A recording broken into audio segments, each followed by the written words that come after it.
Hello, internet. So this week we're gonna make a hoodie, sweatpants, and a t-shirt, and you're gonna simulate that and render it. So you're gonna submit screenshots of the 2D pattern and renderings of the 3D garment. So I do have a video about rendering linked on here, but I am gonna go over that later. Rendering is not just like taking a screenshot in CLO, it's like taking a picture, you can choose how many pixels are in it and make a nice picture. Um, so feel free to still interrupt me during my lecture. Um, but I have launched CLO. And the first thing I did was actually make sure that my units were in inches, and then I also changed my grid units. So under settings, user settings is where we can change, then under user interface, we can change the unit system to inch or make sure it's on inch. Mine already is. And then to change the grid settings, if you right click, sorry, I have a tool out. If you right click on the grid in the 2D pattern window and choose grid properties, we can change the distance of the grid. So mine was previously set to 0.394, which is like not very useful to me. So I changed the distance of the grid to 1.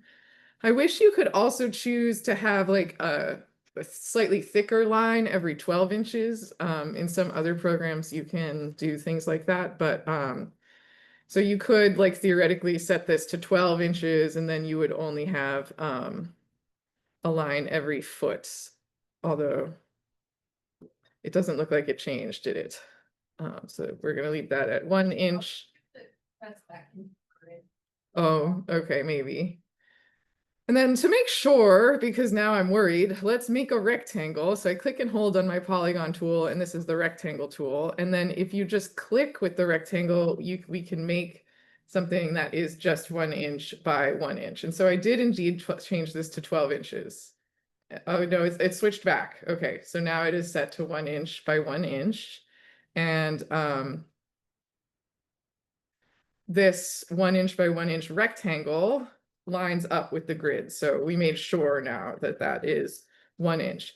I also went ahead and again, under right click on the background and grid properties, I went ahead and changed my arrow key movements to 0.25.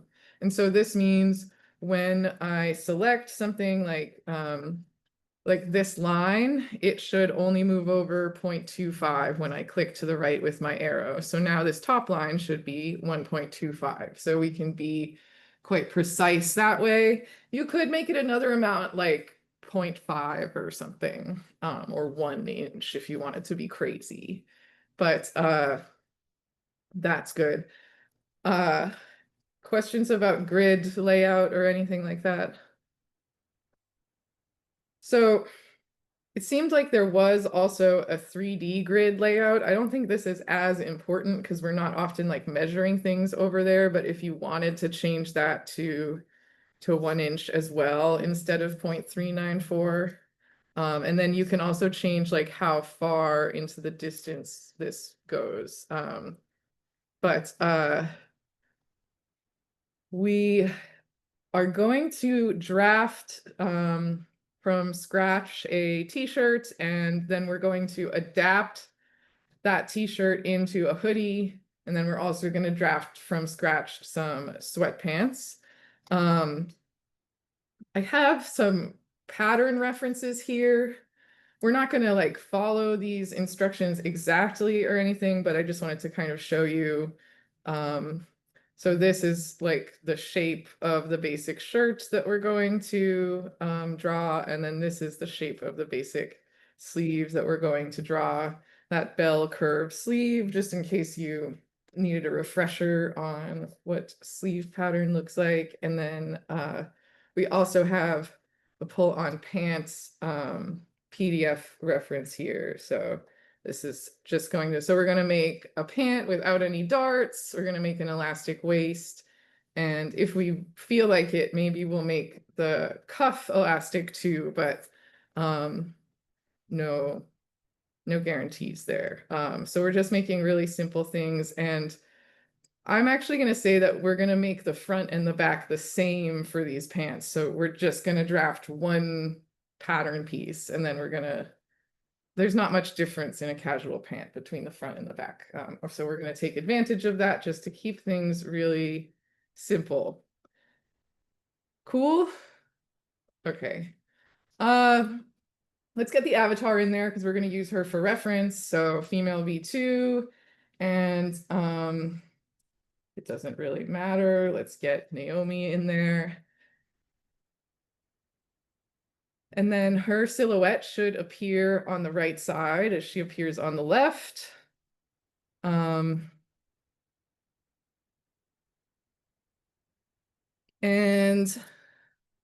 we are going to draft a basic t-shirt. So I'm going to use the polygon tool, or you can click H on the keyboard to get out this polygon tool. And this is basically like drawing a flat, this bodice part of the t-shirt. So we're just going to start drawing, and then at one of the shoulder points, we need to right click and choose mirror creation. So this is all stuff I went over in the last lecture, the mirror creation, and then you guys all played around with it. So we can click and drag out an anchor point, and then either on this first anchor point or on the second anchor point in the shoulder, we're going to right click and choose mirror creation and change the axis to Y axis. And now we are drawing a mirrored shape. So you have to do it when you're choosing a mirrored shape based on things that were going wrong for you guys last week. It seems like you need to do that on a straight line and before you reach the joining point. You can't make it a mirrored thing on the last anchor point. So we can hit OK, and now it's being mirrored. When we're making these, we want to try to minimize the amount of anchor points. I always try to encourage that when we're drawing in Illustrator as well, but it's even more important in CLO because of the segment sewing tool. So if you have like a lot of anchor points, it would make the segment sewing tool less usable. Remember, that's the one where we can just like click the side seams on the front and back, and those will sew together with 2 clicks. It's not the end of the world. Sometimes you can get around it, but I'm kind of also thinking that this might be something you edit later on, so it should be easy to edit and thus have a minimum amount of anchor points. So I am going to come quite far down here because we're making I'm just going to make like a really loose t-shirt basically, and I'm going to click and drag to give this the armhole, and I'm kind of estimating that that top armhole will be a 90-degree angle there. So yeah, the top of the armhole, the lower shoulder point. And then just like in Illustrator, to make a straight line here, we can click and it will eliminate this second anchor point. So this is like the Illustrator pen tool. And then we can come straight down and straight over and make a closed shape. So it's like drawing a flat. If you need to, at this point, you can finesse. And like if you were having trouble drawing it, if you're not like a pro at the pen tool in Illustrator, you could just be like, earlier today, Illustrator crashed. And sorry, this is frozen for a millisecond and I'm panicking. And then earlier when I was trying out this exercise, it also stopped listening to me. CLO did. I guess. Well, that's rude. Yeah. It is rude. So yeah, I don't know. Today just feels like not my most blessed teaching day so far. So I wonder, can I like just like try minimizing it and opening it again? I can always close it, huh? So we still like new. Thank you. They still like me. The I don't know why that would be like making it crash. Like, I don't think I'm doing anything too complex. Maybe something else is going on this computer and I should restart or something.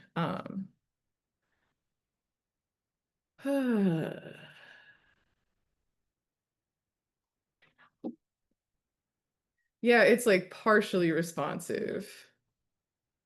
Okay, I will close and reopen Illustrator and I'll pause the recording.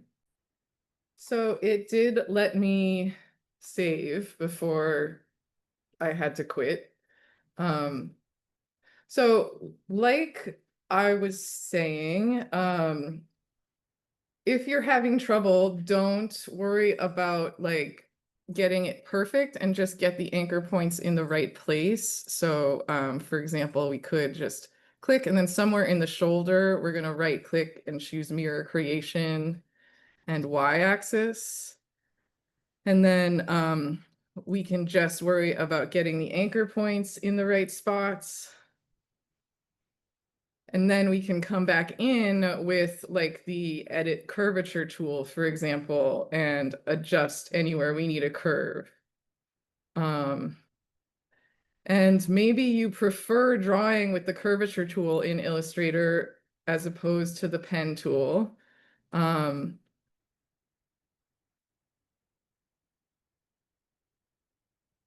you actually, I don't know if you can do that. No, when you're drawing with the polygon tool, it's just like the pen tool. Illustrator does have curve points in it, but it doesn't seem like you can draw with the curve point tool like you can in Photoshop. Or so, yeah, CLO does have curve points, I mean, but it doesn't seem like you can draw with them. So you want to try to minimize the amount of anchor points, and then we are going to copy this one again, and we're going to put it on her back. So I'm just going to, like, we could do Control C and Control V, or we could do right click copy, right click paste, or edit copy, edit paste. Control R, so it like mirrors. We don't need it to mirror because this is already a mirrored piece. Okay. We need to make the back piece, which is in itself its own mirrored symmetrical piece. And with the edit pattern tool, I am going to raise the neckline of the back. And actually, I can just select that anchor point, and then we set up our grid so that it's things will move up points 0.25 inches. I feel like this is like the grid does not look like it's in inches to me. Goes down to like 50.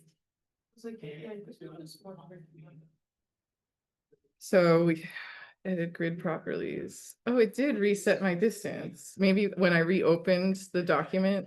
So 1 and 1. Okay, and then we go back in here. Okay, so those look like inches to me. Now that's an inch. So we are going to keep the armhole the same for the front and back as well. So that will be easy to draft the sleeve then as well. We'll just have the same front and back sleeve.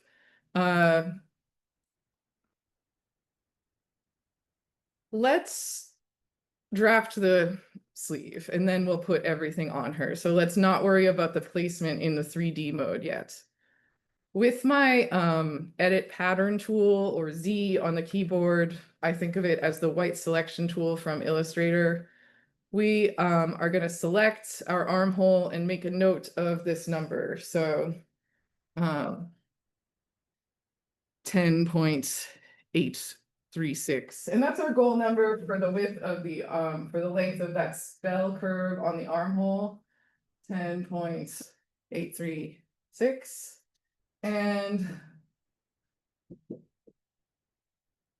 it's nice to know that number, but we could get away without knowing it probably as well. But Let's grab the polygon tool again, and this time I'm going to draft half of the sleeve. So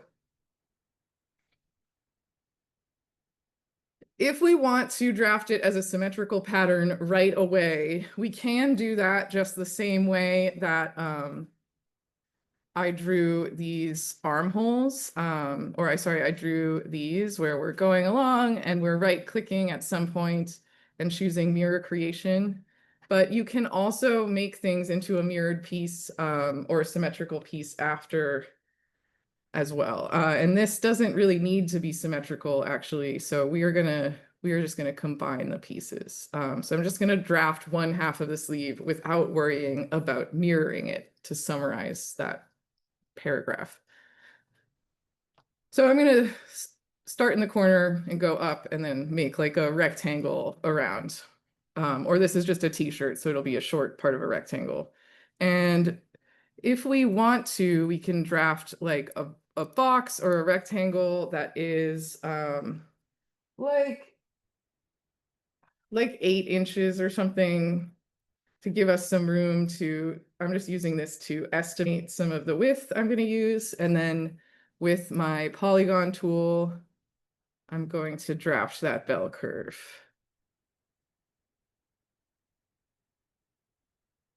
And then draft a little rectangle underneath it. So it's not quite long enough. It's only 9.390. So I'm going to take one of the sides with my edit pattern tool. The edit pattern tool, you can click on either anchor points or lines, and you can edit the line. So I'm just going to nudge that a little bit, maybe click 4 times and it'll move over an inch. And then I'm going to check this again. So now it's 10.287, and that's pretty good. If you really want it to be very precise, we can right click on the line and choose change length. So then we can say the length should be 10.836.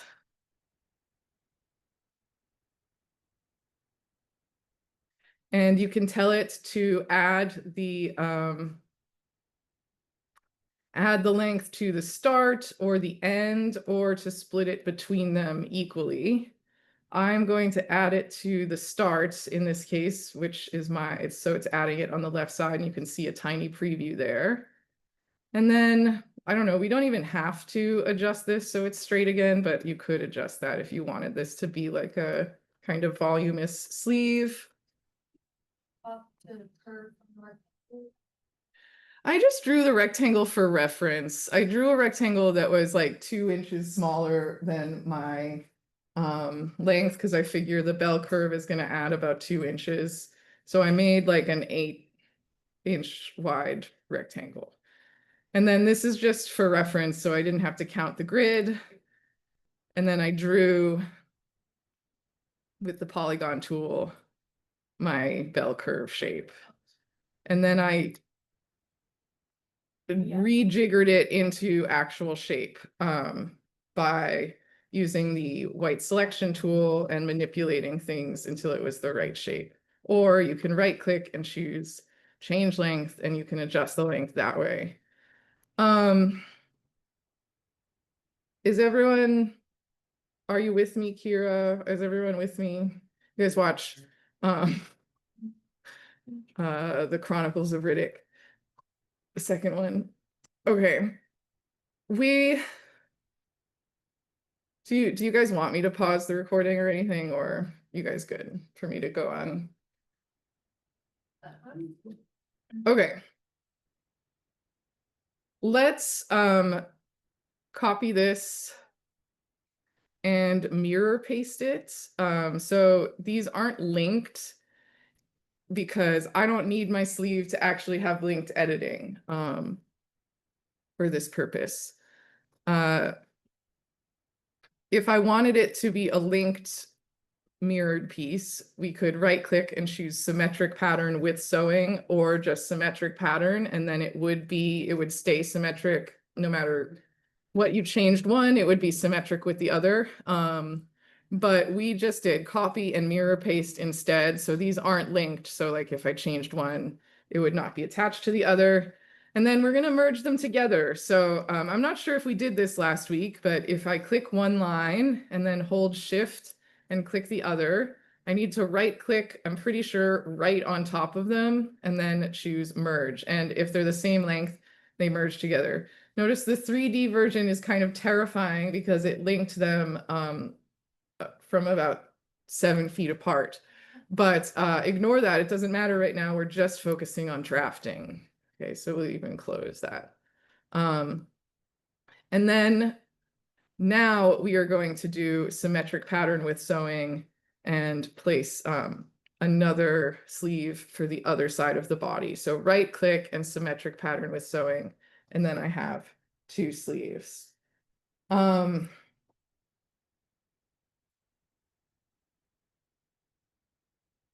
So I'm going to move on to doing the arrangement points and getting them arranged.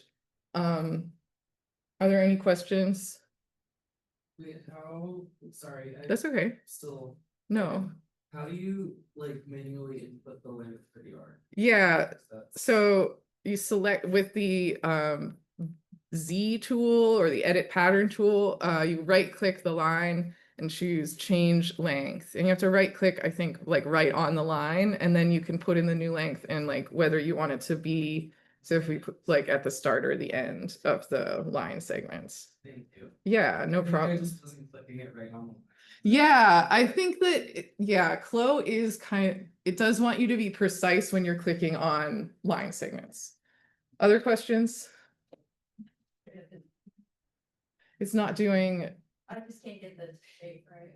oh, okay. Skill issue or, okay. Big skill. So,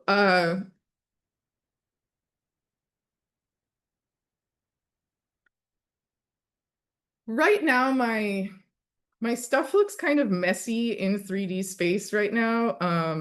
I think I can reset the 2D arrangement. So if I like move this off to the side and I want these things to appear off to the side, I can right click and choose reset 2D arrangement, and then they'll all see they neatened up.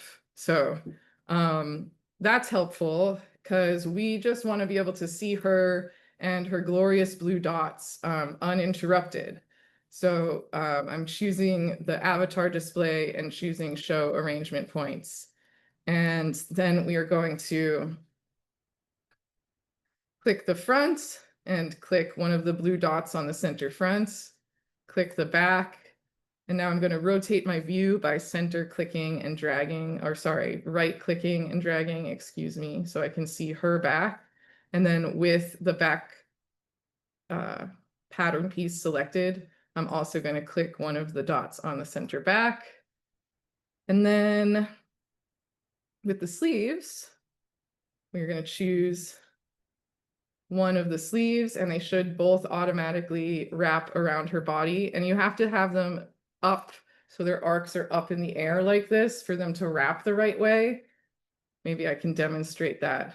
So now their arcs are up towards her body, but if you had drafted these sideways and then you place them on here, they're wrapped around her arm sideways. So the orientation that you draw things matter for how these blue dots work out in the 3D mode. And remember, we're doing this as opposed to like physically sliding these things into place. 1, because it's way easier, and 2, because you can end up with like the wrong side of the fabric on the outside if you try to just slide them into place. So these arrangement points are helpful. If you wanted to, you could adjust the bounding volumes. Is that possible? Oh no, they just moved in space, so never mind. How do you make them bigger? Oh well. So these are the bounding volumes that things get wrapped around. I do believe there's a way to make them bigger so that like I felt like the sleeves would look better, but I will research that some other time. And these arrangement points are placed on those bounding volumes so that things get wrapped around her correctly. You guys with me about like why it's important to use the blue dots and the arrangement points? Okay. Now we're gonna sew it. So I'm gonna use my segment sewing tool for starters, and we can grab that. And if you want to do it in the 3D mode, you can. So we just need to make sure that these notches are in the same spot. Like if this notch is near the underarm when we click on this side, then the notch has to be near the underarm when you click on that side. You can also click in the 2D mode and see it highlights the pattern that you have selected. So there, now that I know that this is the right segment to click on because it's highlighted in the 3D mode. So that is my armhole for my front. I can click that. And then I want to find the corresponding armhole for the back. And it even lets you preview so you can see all those sew lines are going to be straight. So notice this is actually the line segment from the other side, or sorry, the arm pattern piece from the other side. So it might not be the pattern piece that's like right next to it, the way it's laid out. So you got to pay attention. So you can end up sewing like through her body. And then same thing for the back. So let's rotate this so we can see the back. So we'll click there with the notch T shape towards the armhole, and then same thing up here with the notch towards the armhole. And then same thing with the shoulder points. So you want to make sure that the notch is like in the same direction on both of them. So in this case, I'm clicking with that notch towards the sewing alignment notch, maybe towards the neck hole on that side. So we also want the sewing alignment notch to be on the neck hole on this side. So that should be everything. Actually, on the sleeves themselves, we need to sew the little like length of the sleeve together. In this case, it's short. So we're going to click on the one side of the sleeve, and then same thing, click on the other side of the sleeve, make sure that the notches are in the same direction on both of them. And now I'm going to hit simulate. Oh my gosh. So cutesy. So if you want to change the fabric type under the fabric settings in the library, you can double click that. It shows a bunch of fabrics. If you want to, you can search for knit or jersey. Just search, yeah. And then knit cotton jersey, this top one, that seems great. And I can click and drag this, and I can drag it directly in my object browser onto Fabric One, and it will apply it to all of those pieces I've made so far. So I'm going to click and drag that onto Fabric One. And you can see the structure of the simulation did change a little bit.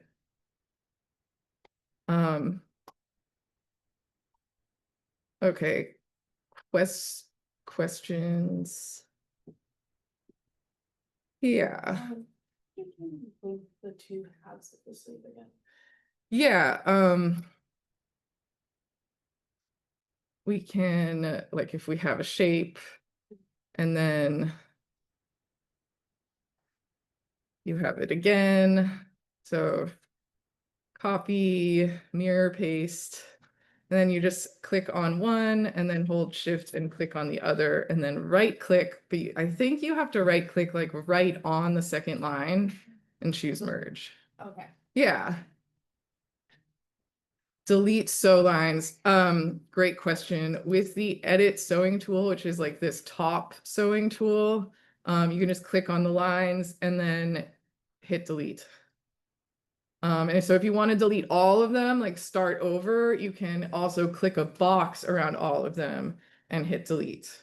And then if you've really messed up and like it's sewn into a tiny ball on the mannequin, you could also reset your 3D arrangements and just like sew everything again. So it's all an option. I truly did just delete all my sewing though, so I shall sew it together very quickly. Other questions? Are you guys feeling okay? Okay. In the fabric, like I double clicked on the word fabric in the library panel, and then I searched for the word jersey and I dragged it onto, I've had to find my fabric in the object browser and I dragged it onto this. You could also drag the fabrics directly onto the pattern pieces, but you'd have to do them each individually, where you can just drag it onto the fabric in your object browser.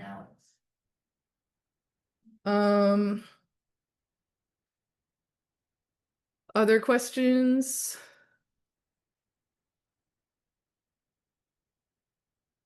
Okay,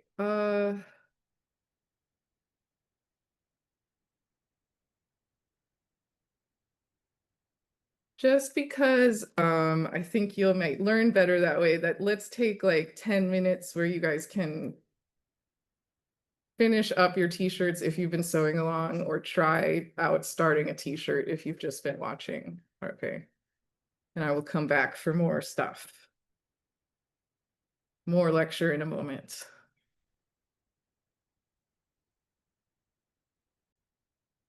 So, we can add this as a garment, so it always appears in our garment library. And I thought that might be a good thing. Sometimes you gotta go back to it. To just go over how to do that. Here we have it sewn these together.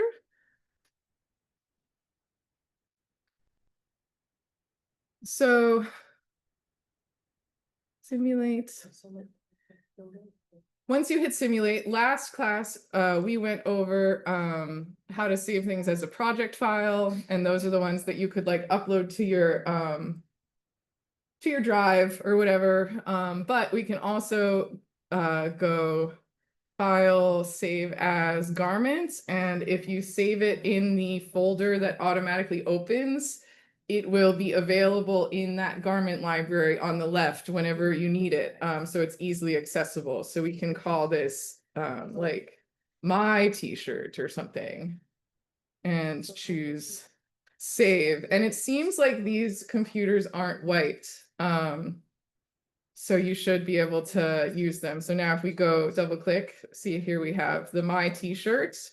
And so we could just double click that and it would be available in the 3D mode instantly. So that's kind of, I know that these are going to be rough, so maybe you won't use them again, but that's kind of the idea for this homework assignment. And to just get you through the flow of making the t-shirt, making the flow of making these garments.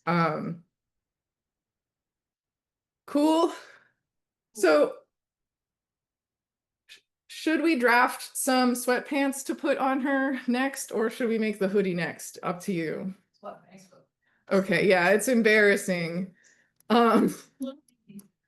So remember we have that reference file, so we're just making like gentle arcs down to the crotch, and they can be as high as we want, and kind of as loose as we want. We can't make them really too loose for these purposes. And again, I'm really just estimating for this project. I'm not being too precise. Later on with the wovens, we are going to adapt like real slopers and stuff. Yeah.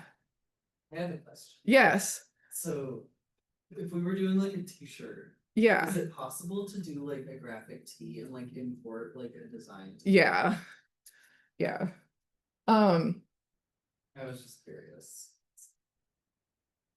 You can mess around with it, Alex. It's these buttons, the graphic, but those are like for placing graphics on there. So you can play with that. But yeah, not this lecture. No problem. I actually think that's one of the cool things about clothes. You can like completely render your textiles, your actual textiles in, like you can take a scan and put it in there of your textiles. So we don't have to worry about this garment being symmetrical or like making it symmetrical like we did the t-shirt pieces at least. Like it doesn't have to be symmetrical over the garment. We're just going to make one pant leg. So I'm going to I'm going to make it a bit wider than her hips because she is three-dimensional. So that silhouette is like doesn't represent her actual three-dimensional dimensions. Come down to, you can make them tapered or you could make them wide. Come down to the ankle. And then we're going to come up past center. And I guess I'm clicking and dragging to make this point a curve point. And we can hold Alt. Oops. No, I guess we cannot hold. Okay, so we will, let's see if we can edit that with the white selection tool. Yeah, something like that. That crotch should be at around her crotch line. I think it could be a bit lower. So let me try drawing that again.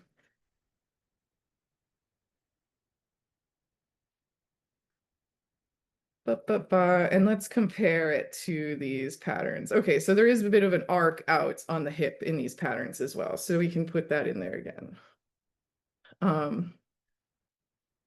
But again, this fabric, it's going to be stretchy, so we can be, I don't know, we can be quite liberal with it. Doesn't have to be perfect. And then here we are going to click and then click. Okay. And then I'm going to click and drag, hold Alt while I click and drag this one, and that breaks that corner point. You can always adjust after. So we've made some big pants.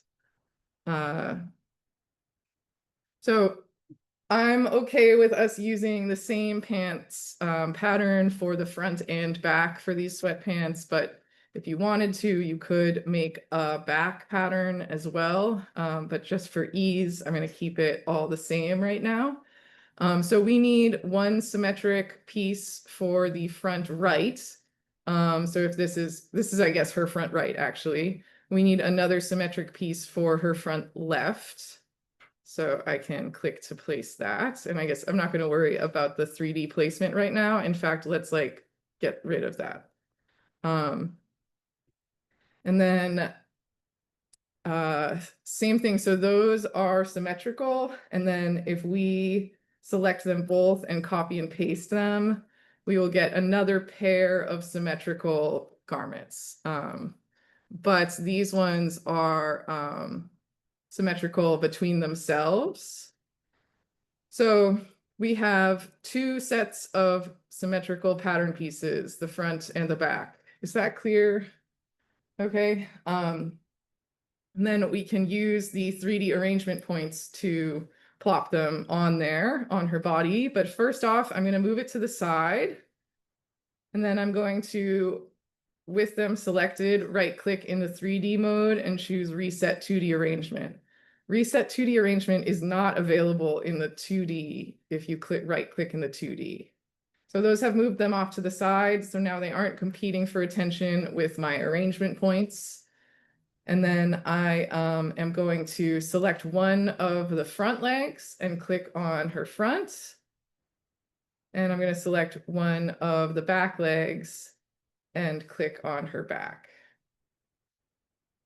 leg arrangement point. And then even though you can see some of her skin through it, that shouldn't matter. If that bothers you, you can like move these forward a bit so that that's not happening. Like same thing with her butt being visible. You could move those back if you wanted to. You can always rearrange things in 3D space.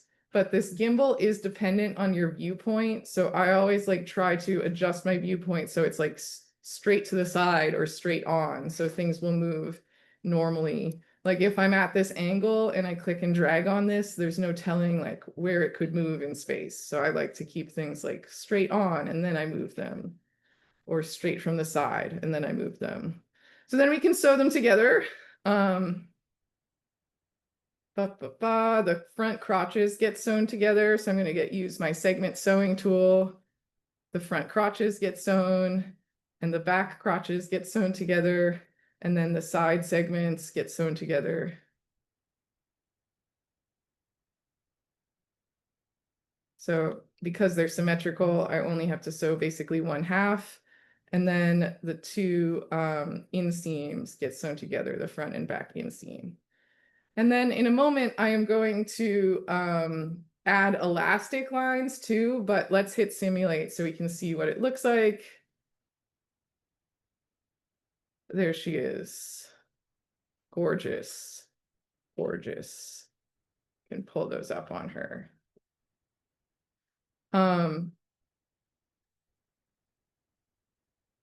You guys have any questions before I do the elastic lines?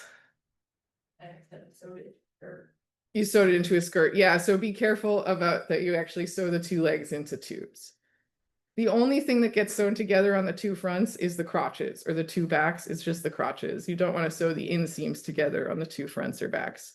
So you can apply a elastic line to a existing like exterior line, or you can draw a new line for the elastic lines. So if we want to add elastic to this waistband, I am going to draw 2 lines here.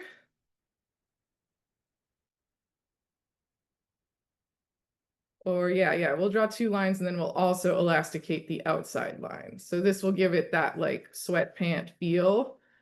So you have to, with the segment drawing tool, that's the internal polygon line tool. I clicked, and then hit enter to end my selection. And then to get it onto these ones, maybe I'll copy and paste them. So I can select those lines and copy and paste them. And then if I click onto another pattern piece, they should automatically appear there. Perfect. And then the elastication of it appears in the property editor. So with my, actually, yeah, the transform pattern tool works, and I can select all these lines at the same time. We're going to find our properties panel, and we're going to check off elastic in the properties panel, and it's under selected line because I have a line selected. And we can check off elastic, and you want a low ratio, but a high strength. And then when I hit simulate, it should, yeah, it is bunching up. It's just like not very, there we go. There, now it's bunching on her waist. So I'm also going to apply those same measurements to the top waistband. So we can see that isn't elasticated right now. So you can apply it to an internal line, or you can select an external line. And we're going to check off elastic, and we want a high strength and a low ratio. And like ideally it would be the same numbers as that previous elastic. And then let me hide her shirt for a minute. Right click, hide 3D pattern. So these don't look very good right now. They look really like angular and gross. So we need to lower the particle distance of these pattern pieces. So we can select them with the transform pattern tool or your A tool, and then we can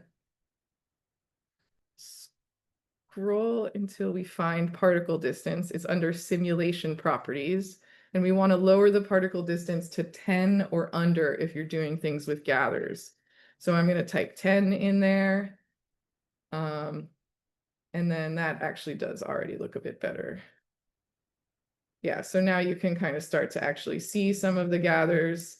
And if you lower the particle distance even more, it will become even clearer. What's up?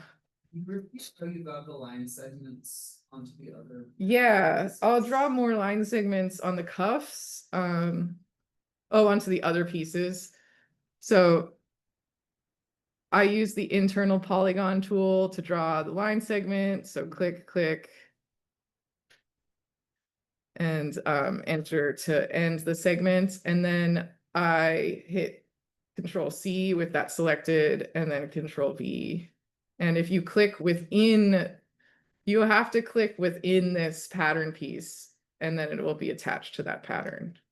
And does it like automatically lock so it's lined up? Or do you have to like line it up?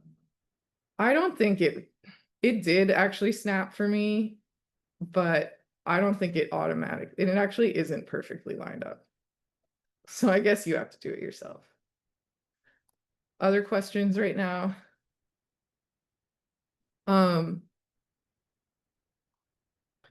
So then to make these have a to make these have an elastic on them, we can select those lines and choose elastic and give it a high strength and a low ratio.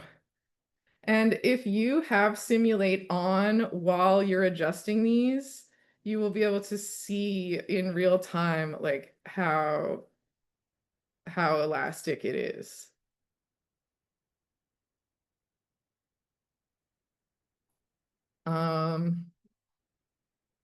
Yeah, and then with these elastic lines, you can pause the simulation and you can edit them. So if I feel like, okay, this isn't actually enough of a waistband, we can lower them. I would probably select the front and back ones at the same time if I were going to do that. Internal line and internal line. And then you could use like your arrow keys to move them down if we wanted a bigger waistband.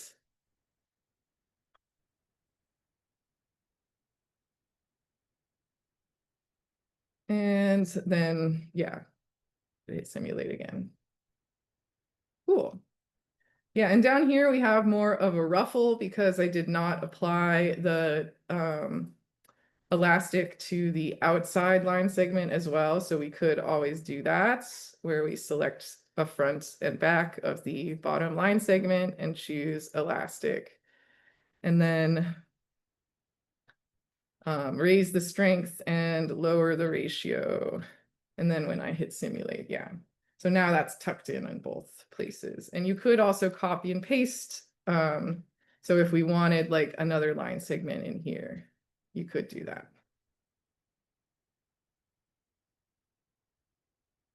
And it should automatically be elastic.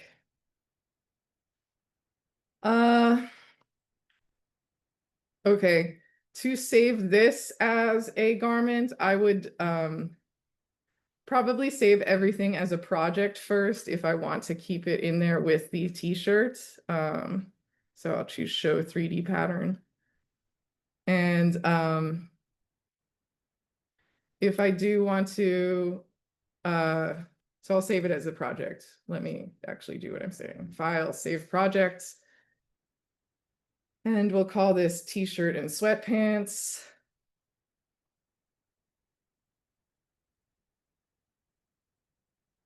Oh, I guess I already had saved this project as t-shirt, so that's fine. And then I would delete the t-shirt momentarily and we could save just the pants. Maybe I would make them fit a little better first.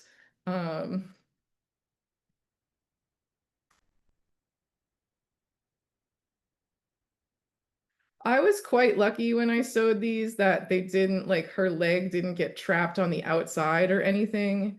And so sometimes with pants, it can be helpful to reset the 3D arrangement. So select everything, right click, reset 3D arrangement. And then, yeah, I don't know if these need to like maybe be a tiny bit wider too. And then hit simulate. There we go. Yeah, I don't know. That looks a little bit better, a little bit looser. Her pants, her legs could end up on the outside of those tubes. That's a common problem. So resetting the 3D arrangement helps. Sometimes I have to sew pants like a little bit at a time down her whole leg to get things to work out, but hopefully that doesn't happen too much to you guys. I don't love how like tight it is at her waist. So let's raise the ratio. There we go. That's better. Cool. So yeah, so you can always adjust. Maybe we need to do that with the bottom ones as well. And then we can save this as a garment as well. So we'll just raise the ratio a little bit so it relaxes. And yeah, that is popped on the outside of her leg. So you can pull on things until it pops back in. Sometimes that'll work, or sometimes you need to reset the 3D arrangement.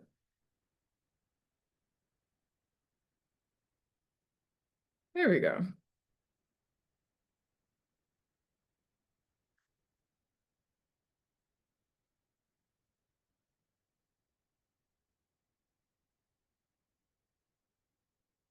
Yeah, pants can be tricky. They really love getting stuck on the ankles.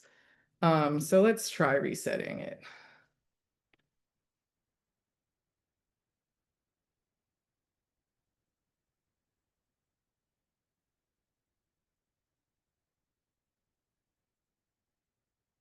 Right click in the 3D mode, reset 3D arrangements, and let's hit simulate. And yeah, that's looking a bit better. Now it's not stuck on her ankle. Okay, so pulling on it got frustrating, didn't get me anywhere. So resetting was the key there. And now we can go to File, Save as Garments, and it will save in this folder. So we will save these as Sweatpants. And there they are. So then you can double click on them and they'll instantly be added to your file for you to work from. So you'll instantly have like a shirt and pants to work from. So let's do another like 10 minutes where I come and help you make sweatpants. This is all your homework, so I'm just trying to get you guys to have your homework done.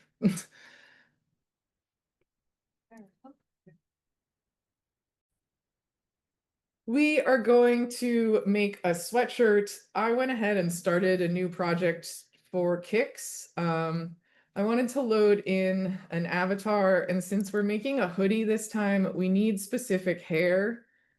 So Naomi comes with this like curly hair, and that doesn't interact well with things on her head. So unfortunately, it is like a mild form of like, there's just less research about how to render black hair textures, to be honest. And then we can change her hair though. If we scroll up in this same folder, I just couldn't see it for a minute, but we have hair, and then we could choose one of these like close cropped hairstyles, something without too much volume. Let's see what that looks like. But it'll be good for now. A low bun might work okay, and I'm just double clicking on these to bring them in, but still the bun part might get in the way. It's like the problem with CLO is that the avatars' bodies are like rocks, and so is their hair a little bit. So they aren't squishy like real humans, which is too bad. Oh gosh, not this one though, the black one. And let's use our new garments in our new garment library to bring in a t-shirt. And I'm not gonna worry about putting pants on her. Sometimes it's better to like isolate the garments you work on, because having other garments in there can cause weird interactions between them. Like the fabrics can get hung up on each other, etc. And for this garment, we are going to just adapt it into the hoodie. So we are going to cut down the front and sew it up with a zipper. We're going to extend the sleeves and add cuffs. And maybe we'll also add like a cuff at the bottom of the hoodie as well, like a rib cuff. And then we're also going to add the hood. So let's start by cutting the front in half. I'm actually going to simulate and like adjust how this sits on her. So we're going to cut the front in half. Right now it's a symmetric pattern. So like if I adjust one side, the other side automatically adjusts. I should have turned off the simulation before doing that. And we are going to cut it in half with a line. You can actually, just as a quick demonstration, you can cut anything in half with a line. So if I have a line here, I can right click and choose cut. And I can also choose cut and sew, and then it'll automatically sew, but we can also just choose cut. And then we have a little line. This also should have happened if I have a symmetric pattern with sewing. It should have happened to the other pattern as well. And automatically these little pieces are also symmetric patterns with sewing. And if we sewed something onto them or if we adjusted them, they would automatically be there. So that's cutting. And we are going to cut the front in half. I'm just hitting Control Z to undo all of that demonstration. With the internal polygon line tool, I'm just going to draw a line. So click, click, and then hit Enter or Return on my keyboard to end that line. And then with my edit pattern tool, can right click on that line and choose cut. And it's cut into two pieces, but I think they're still symmetric. Yes. So anything we do to one should automatically happen to the other one as well. Let's go ahead and make the sleeves longer. If you want to, you can measure things on your avatar. So if I want to know how much longer I need to make the sleeves, I can measure 13 inches and then switch back here and we can lengthen this 13 inches. And it does show the number that you're moving it down, 13.431. That second number or the center number there is how far I've moved it down. So move it down 13 inches. Now that's right at her wrist. And we can hit simulate. So I use the measure tool to do that, the basic tape measure. And then you can draw things on there. You can double click to leave them there permanently. But I guess they're only visible when you're using the edit measure tool. So I hit simulate and the sleeves sewed together. Oh, it's just not a great day for Chloe, unfortunately. But we hadn't done anything too revolutionary there, so we will get that back in one moment. Skip, okay, sign in. Maybe.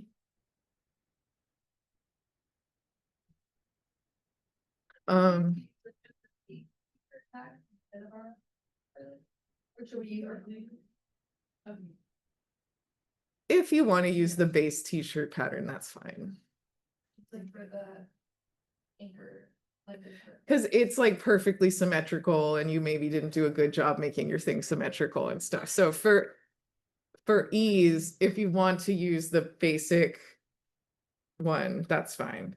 Oh, we can try the autosave. When I try to make one sleeve longer, it doesn't make the other one longer as well. Are they linked? They would have a line running between them if they were linked. How do I link here? This is a weird spot for it to have saved, like while she has spiky sleeves. So I'm just gonna delete this because we haven't done anything to it. How do you link them? Okay, if one of your sleeves isn't linked to the other, I would probably literally just delete one of them. If the other one is sewn okay, so choose the one that's like sewn good. Delete one and then right click on that one and choose symmetric pattern with sewing and click to place the other, and it should automatically symmetrically flip to the other side of the body and automatically have all that sewing as well. Symmetric pattern with sewing. As long as your bodies are also symmetrical, it will have, like if they have these dotted lines in the middle, then it should automatically sew as well. All right, we're back. We were making these 13 inches longer, so you can select around them with that, make them 13 inches longer. We can also draft a little cuff. Are we able to measure like around her wrist with those measurement tools? But maybe using these is risky. Oh, you can. And you can add more than one place. So like to measure around her wrist, I have to click more than one time, but all the way around is 5 inches. So I'm going to draft a little rectangle. I need my rectangle tool and we will click and drag. Actually, we can, if you just click once, just like in Adobe Illustrator, you get some rectangle options. So we can make a rectangle that is 6 inches wide and however high you want it to be. So like 3. And we can right click on that and choose symmetric pattern with sewing. And then these should automatically sew together if our sleeves are symmetrical as well. And we can select these and turn on arrangement points and click on her wrist. I have to use my normal tool. And it put both of them on there. So then let's sew them on to her wrist with the segment sewing tool. We can click one side and click the other.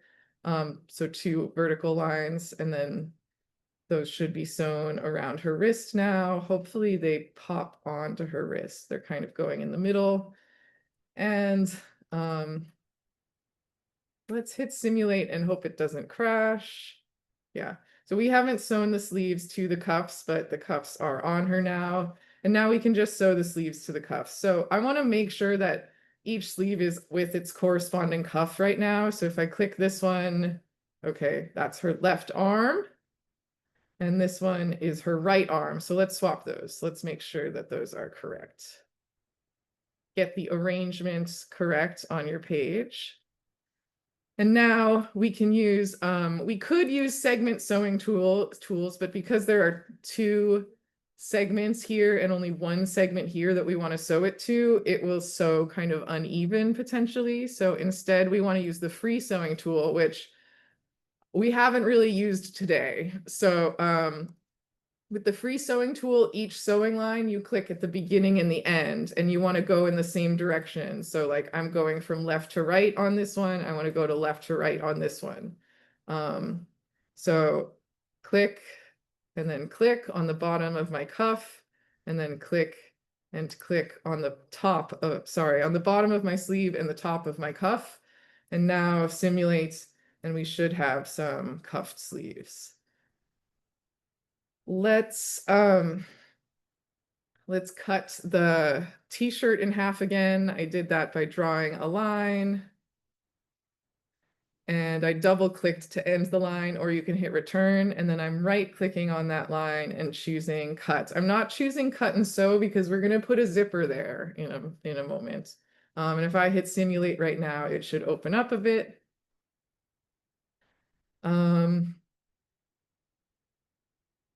Let's add a cuff on the bottom of the hem as well. So you can find out the length of more than one line. Like you can automatically add lines together by clicking more than one line at a time. So like if I choose this and choose this, we can see the total sum is hovering on my cursor of 16.59 inches. So if I want to just make a rectangle that doesn't gather it at all, but just kind of like finishes it, we could click and make a rectangle that's 16.59 inches wide and 3 inches tall. And then we'll make this a symmetric pattern with sewing. And we will place those on the body. So this is going to go, we can turn on our arrangement points. This is going to go on per side. Maybe there is fine. Yeah, and because we did symmetric pattern with sewing, they're both there. And we can select both of them and kind of, I want to raise them up. But right, you have to be dead on. There we go. So they're clipping into her, but it will work. And then I want to make sure again that things are lined up correctly for ease of sewing in here. So when I click on this side of the body and then click here, yes, these are the corresponding pattern pieces in the 2D mode. And we are going to use free sew again. So previously we've kind of just been clicking to join things together, but this only has one line segment and there are 2 segments that we have to join to it. We can do that with free sewing mode. Yes, you could split it and add a line segment or something, but this is another option. So with free sewing mode, I can click and click. You have to start on the smaller object. So in this case, the jacket parts are the smaller objects, the bodices. This is the smaller line, and this is the bigger line, the waistband. And then here we're starting again from the center and moving to the outside. We get a little blue dot that appears. That dot means that these 2 line segments are now the same length. So I can click, then we're going to do the same thing. I'll turn her around from the center back to the outside, center back to the outside. And then here we're going to start from the center back to the outside. And that blue dot lines up perfectly. Then we can use segment sewing to just sew these guys together. And simulate. Okay. Let's get a hood on there. The hood is the one non-rectangle piece that we're going to draft for this. Or are there any questions? Yeah. Yeah, I just made a line. How do I cut it down the middle? Internal polygon line. We can cut the back in half really quick. Click and click. And then end the line. And then right click on the line with either of the selection tools and choose cut. And I'm going to hit Control Z to get rid of that. Great question. Other questions? Just right click on the line. Because this is symmetrical, right click on the line. Sorry. I mean, when I right click on the line, it's just that. Interesting, but I had to use the other selection tool. So I guess I was demonstrating how that cut action works anywhere. So if you wanted to add seams, you can. But it does seem right that you can just right click on the symmetrical line with the edit pattern tool and choose cut or cut and sew. So that's awesome for the symmetrical pieces. Other questions? So I'm going to draft a basic hood, but again, I do want to know, kind of what length to make it. So if we select both 1/2 each of the neck pieces, I can see that the total, like 1/2 of the neck from center front to center back is 8.569 inches. So theoretically, my hood shape should be similar. The bottom of a hood is shaped like a sleeve a lot of times, so we're kind of doing a half bell curve. And if I want to, I can rotate these pieces to help me better estimate the size of the hood and stuff. So this is kind of unique. Don't worry about this if this feels complicated. You can also just draw it and then adjust. But if we move these so that the shoulder seams are touching, so the shoulder points, the low shoulder points are touching, then you can double click this center point and they become orange. Double click and then click and drag, and we can drag it. So now this pattern piece will pivot around this point when I click and drag on this like little Teletubby antenna up here. So we can rotate that until it matches up. We'll find that Teletubby antenna again. And it does rotate both the front and back. So then with both of those together, we could just rotate them flat and we could kind of use that to estimate the size of the hood. I don't know, it's kind of like pulling it flat. It's the best you can kind of do, at least in CLO. With the polygon tool, we're going to make a new shape, and I am doing that bell curve shape. So I'm clicking and dragging to the right, and then like clicking and dragging to the right here. And then this will be, I'm imagining this is the front of the hood. I don't know, even though that's the center back. I've kind of drawn it backwards. The front of the hood is lower because the front neckline is lower. So we can come up. I don't know how big it should be. Add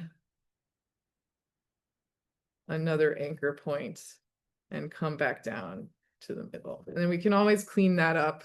But again, kind of minimum amount of anchor points. And I'm just kind of getting you to practice drawing in CLO. I know it's frustrating because it's like not Illustrator, I think, is the frustrating part about CLO. So this is 8.26, and both of these lines together is 8.59. So we can just nudge this over until it's closer, and anywhere like within 0.25 of each other, especially smaller than that, it really shouldn't matter too much. And then let's reset these because I've really messed this up and it's ugly now. So we want to right click and choose rotate. So this is how you like reset things back to grain. Right click, rotate, and we can choose X or Y axis because we have like a center. Because we have a center front line, I'll choose Y axis. And then we click on that center front line and it automatically lines them up. So same thing here, rotates. I'll choose X axis this time and I'll choose the bottom line. So now they're both straight. So I just wanted to show you guys that like there is some flexibility in how you can arrange things in the workspace, but you could also just draft a quick hood and see what happens. So then we need a symmetric pattern with sewing. So right click on it in the 2D mode and choose symmetric pattern with sewing. And then we are going to use arrangement points to get it on her head. So show arrangement points. And we're going to click one and rotate so we can see the side of her head. And I do feel like it's going to be too small or something. But we'll see. We can always make it bigger. And I'm just doing a straightforward hood. Like I don't know. I like hoods sometimes where they have like a panel in the middle, but we're not doing anything like that. I'm just making a plain hood where we're gonna sew these together. So segment sewing tool, or sorry, I'm gonna use the free sewing tool. And again, I want to make sure actually before I do that these are both the right side. Yeah. So that's the right side and that's the right side. So we can sew at least the front collar on. So with the free sewing tool, I like this tool for things where we haven't split the line. We don't have the correct line segments. So I can start with the smaller line segment. So I'm starting from center front and going to high point shoulder. And so same thing on the hood. This is center front. We're going to go to high point shoulder. And that has sewn on both sides. And then for the back,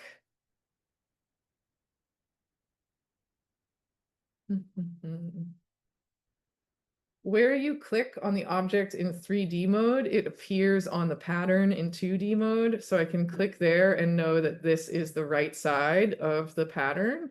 And this is the right side of the back. So now we're still looking at the right side hood. And we want to sew. So I'm rearranging it for ease of sewing. You want to use the free sewing tool again and start with the smaller line segments. So I'm going to start from the center back and sew to high point shoulder, click, click, and then start from center back and sew to high point shoulder, click, click. And then let's also sew together the hood. So we can do that with segment sewing. You just want to make sure that the notches are lined up, pointing towards the front of the hood in this case. And so all of those lines are straight across. And then double check our work. All the lines are straight, no crossed lines. We can hit simulate. Gorgeous. Okay, a little funky. Getting the hood to stay on there, like don't panic if it falls off all the time. I would say reset the 3D arrangement before trying to pull it back up onto her head. So like if it falls off, we can right click and choose reset 3D arrangement just for those pieces even, and then hit simulate again and we can try to pull it down onto her head. We can add a pin so it doesn't move around. If we click and hold on this third tool in the 3D toolbar, we choose pin box. We can click and drag a little box around the front of her hood. And now those will stay in that spot. So if I switch back to my hand tool and pull, those are like stuck there. You can adjust where they are though. So if I click on them, I get this is called a gimbal. 3D gimbal. And you can use that to move it forward in a more controlled way, if you like. But to be honest, I think that this needs to be like a bigger or deeper hood, or I could further work some of this out. Seems like some of the pins it included some of the pins from the back. So I'm going to hit Control Z. Yeah, it accidentally pinned one little point on the back. So I'll be more precise with my tool, make sure it's impossible for me to select any other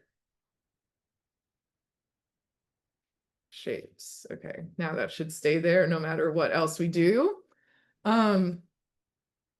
Let's add a zipper unless there's any questions on drafting the hood or anything. Okay. The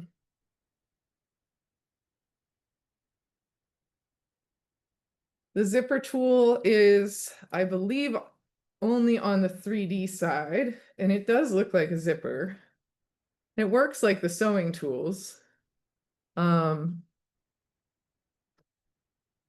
It's kind of neat. It automatically links the manual and a demo video for a lot of the tools on CLO.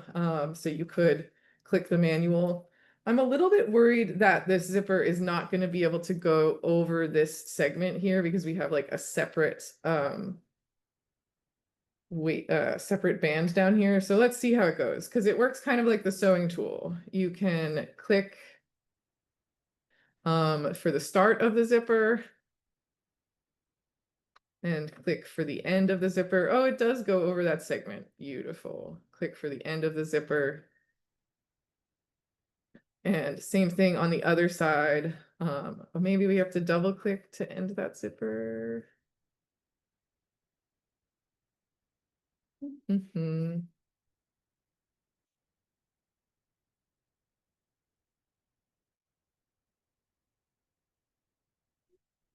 I did this yesterday. Oh, here we will try that manual and see what it says for how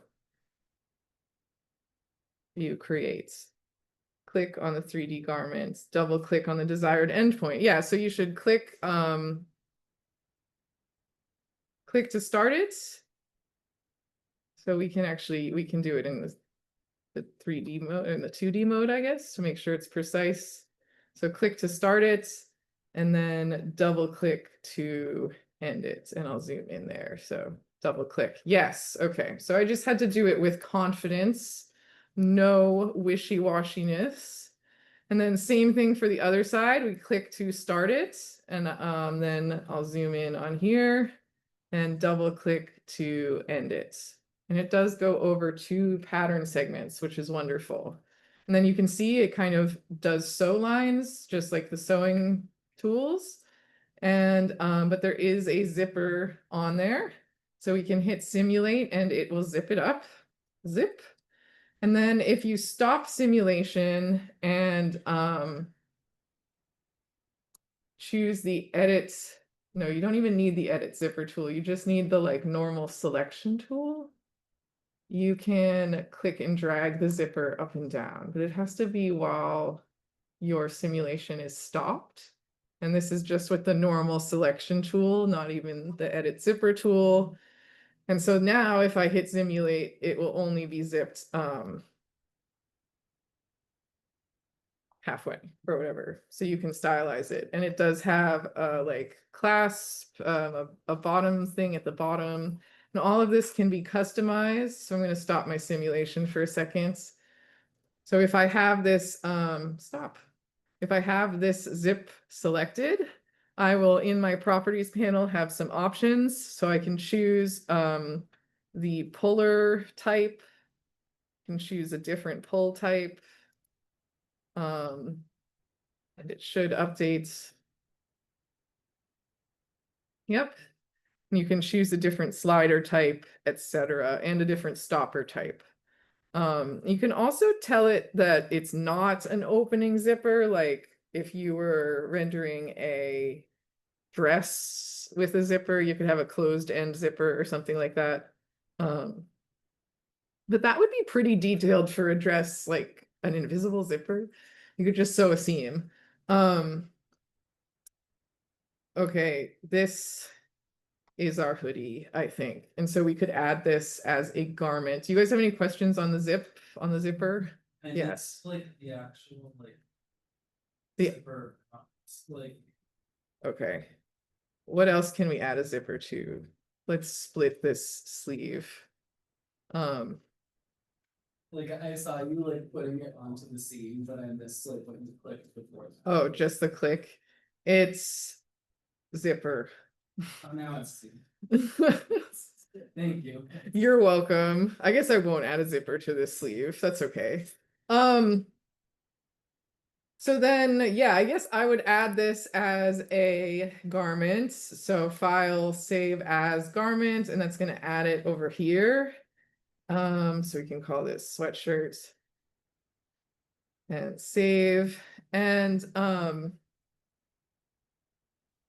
if you don't mind, I will continue on to the rendering portion of the lecture. Is that cool? And then we'll finish up with work time. Okay. So first off, for submitting for submitting screenshots of your pattern. Arrange your pattern nicely and take a screenshot. So on PCs lately, the best way to take a screenshot is to use the snipping tool. And I guess I would zoom in here as much as I can and make this as big as I can. And then choose new on the snipping tool and take a snipping. And then we can choose save and save it as a JPEG. So save this in my documents folder, sweatshirts, pattern, screenshot. And like, I think, I don't know, in some of my classes, I asked that you like label things like K Thornton, like first initial, last name, and an underscore, but it doesn't matter. And we can choose save. And so you could submit that. And then you would do the same for the sweatpants and the t-shirts. I want your patterns. And then for the rendering, just a screenshot doesn't look very nice. So especially if you've done things that are gathered and you've gone through the trouble of making these gathered things have like a lower particle distance, like 10, and then hitting simulate again. So like the gathers look really nice and crisp and all that. We want to take a rendering. So I might save as a project just for rendering. If I were being really paranoid, I would say like sweatshirt for rendering. Because sometimes when you adjust the pose of the model, you can accidentally, oh, I think I saved that in a random spot, but whatever. You can accidentally mess things up, but we do have this garment backup for the I do anyway, so those will be fine. So let's adjust her pose for fun. So under avatar, under female V2, we can choose pose. And I would save first before doing this. And also, I think we need to delete the pins before doing this. So I just selected them and click delete. I'm not sure, maybe it wouldn't make a difference. And then it comes with a few poses loaded in, so we can choose a more natural pose. I wouldn't choose something where she's touching herself because she's very sticky. But we can just essentially have her lower her arms and stand more naturally. So I double clicked on that and I'm going to hit OK. And she adjusts. And then we can choose render and click render again. So render, Roger, render. And this is the render panel.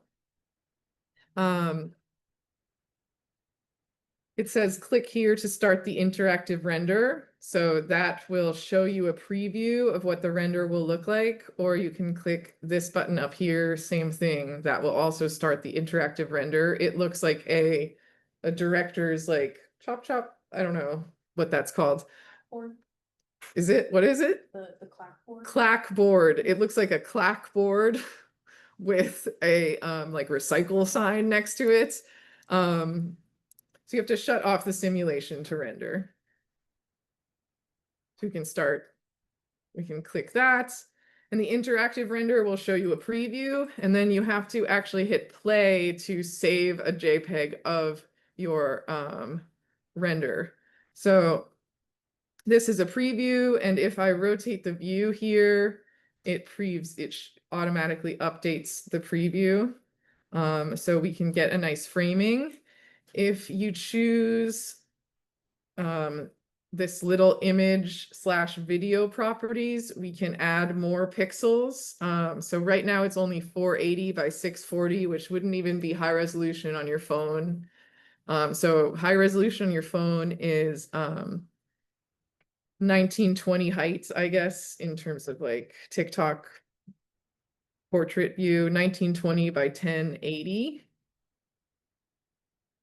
And there may be, yeah, it may automatically be in there, 1920 by 1080. So there, that's phone proportions. We can get her aligned in there. So there's a lot more pixels. And you can also, if you want to automatically save it as a PNG with no background, that's also an option. So you can check that off, which I do all the time for when I was like doing stuff for grad school. Because then they instantly don't have a background when you bring them into your PowerPoints and things. But that doesn't really matter either way for this. So that's all under the image/video properties setting, which looks like a little rectangle with a landscape on it with a gear next to it. And if you want to make any adjustments, like I can see this is like clipping into her hip, you can stop the render and then hit simulate over here, and like you can still fix things, but then you have to stop the simulation and hit you could either hit interactive render again, or if you're ready, you can hit final render. And this takes a moment, but you can see the progress down here on this bar. If these computers can't handle this, I will scrap this requirement, but it does make nicer images than just taking a screenshot. It takes like almost, portfolio ready images if you take your time. And I just want to introduce you guys to that concept that there's a difference between like screenshots of the program and a rendering that it makes. Because this rendering, like if you've applied a fabric texture, for example, like in some cases, if you zoom in on the fabric, it will like render the weave of the fabric, like that level of detail. So now we can choose open the folder, and it automatically saves in a random folder. So actually I should have adjusted that too. That is also under this same setting. Down at file path, we can choose a new folder. So I'm going to choose my documents folder and choose select folder. So now it's just saving in my documents. When I hit play again, it would do that. So that didn't take too long to render, so I don't think that's crazy. And here it is. I'm actually going to move it to my documents folder.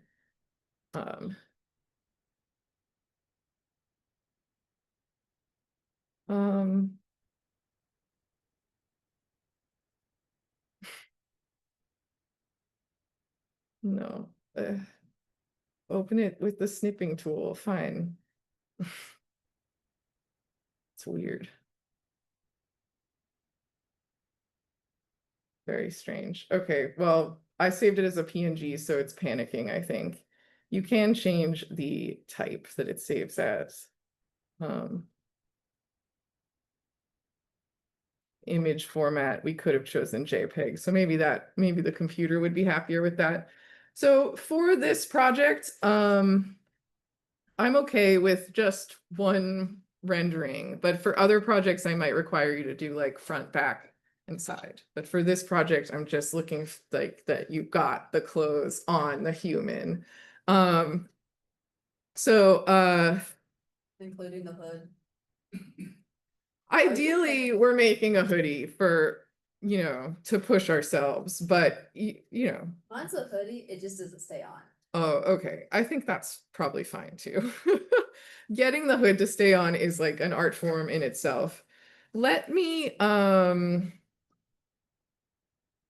do this one more time. Let me do the rendering one more time with another garment. So we'll bring in an avatar, a fresh avatar. And we'll bring in a fresh garment. So we can maybe do the sweatshirt pants and t-shirt at the same time. Maybe I'll crop the t-shirt so we can, oh, no, I want them both. So add, I have to choose add to get them both in there. I'll crop the t-shirt so that it doesn't interfere with the pants.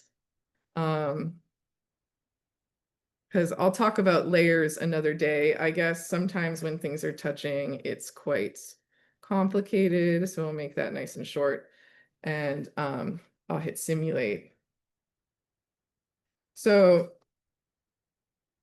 let's pose her. So back in the avatar folder, female V2 and pose, and we can choose another beautiful pose, like Straight up. the one with the hands straight up in the air. Those are more like fit tests, like where you're like, what does it look like? You know, because that's an extreme pose for a human to be in.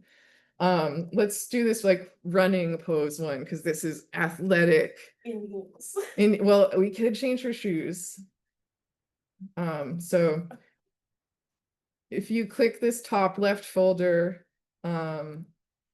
you can also change shoes, and we can put her in little white sneaks. Okay, that's better. And then sometimes even after you've changed the pose, it's nice to hit, like, I guess it is still simulating, but if it did pause, it's nice to hit simulate again and like let things kind of like work themselves out and make any final adjustments to the fit. And then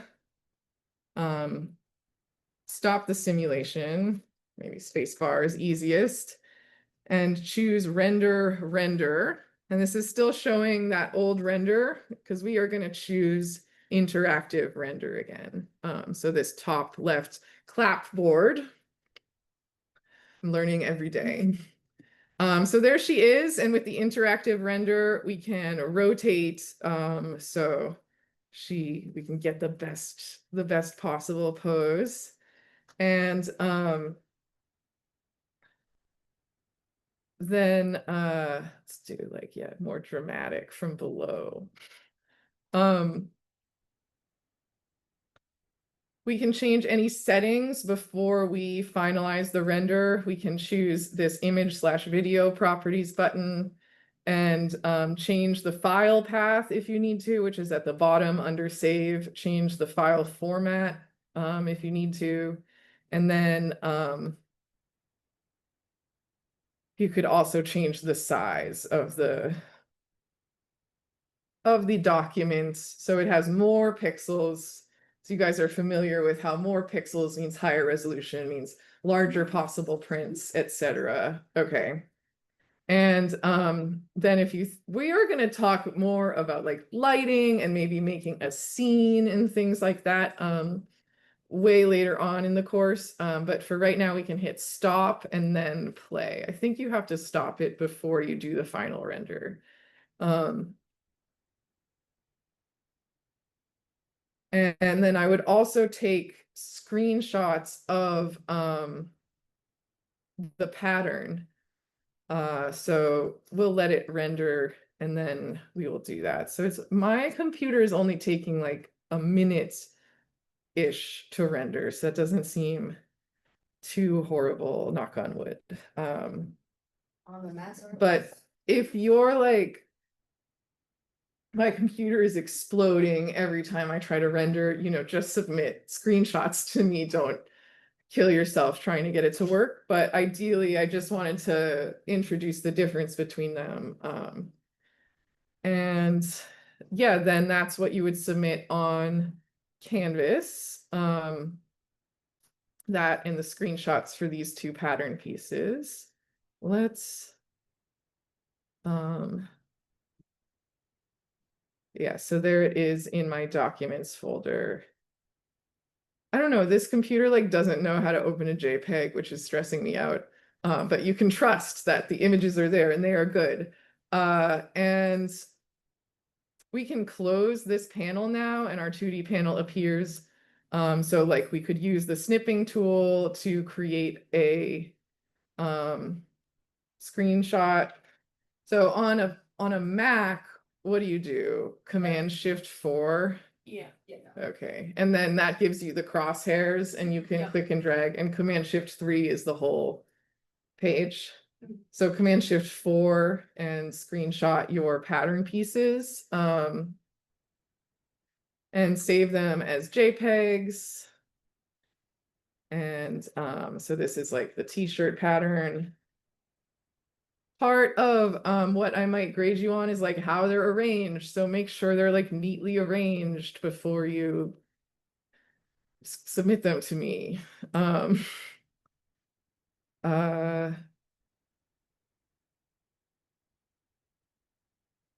So yeah, we would take another screenshot of this too. And none of this matters. I just wanted to demonstrate the process. And then because we haven't done it yet, we haven't submitted anything yet on the canvas, we can go to syllabus. And it's our first assignment here on the syllabus: hoodie, sweatpants, t-shirt, simulations, and renderings. But really, I mean patterns and renderings, I guess.